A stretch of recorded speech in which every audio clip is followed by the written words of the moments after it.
Hi అండి, అందరికీ నమస్కారం అండి. ఫ్రెండ్స్, మన వీడియోలోనే టాపిక్ వచ్చేసి కాంట్రాక్ట్ అవుట్సోర్సింగ్ ఉద్యోగులకు సంబంధించిన మరొక ముఖ్యమైన అప్డేట్ అయితే రావడం జరిగిందండి. అయితే ఇందుకు సంబంధించిన పూర్తి వివరాలు అయితే మన వీడియోలో తెలుసుకుందామండి. వీడియో మాత్రం పూర్తి వరకు చూడండి ఫ్రెండ్స్, అప్పుడే మనకి పూర్తి సమాచారం అయితే తెలుస్తుంది. ఇక లేట్ చేయకుండా టాపిక్లోకి వెళ్ళిపోదాము.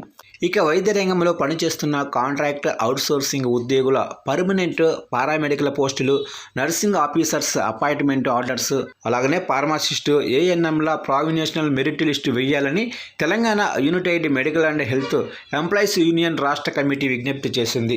ఈ మేరకు గురువారం హైదరాబాద్లోని సచివాలయంలో రాష్ట్ర వైద్య ఆరోగ్య మంత్రి దామోదర రాజనరసింహ కలిసి వినతి పత్రాన్ని సమర్పించింది.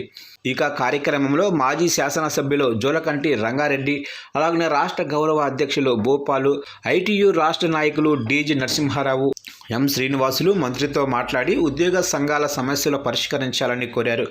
ఈ నెలలో అసెంబ్లీ సమావేశాలు జరుగుతున్న నేపథ్యంలో వైద్య రంగంలో పనిచేస్తున్న కాంట్రాక్టు అవుట్సోర్సింగ్ ఉద్యోగులు పర్మనెంట్ పారామెడికల్ పోస్టులు, నర్సింగ్ ఆఫీసర్స్ అపాయింట్మెంట్ ఆర్డర్స్, పారాసిస్టులు, ఏఎన్ఎంల ప్రావినేషనల్ మెరిట్ లిస్టు వేతనాలను ఇవ్వాలని కోరారు.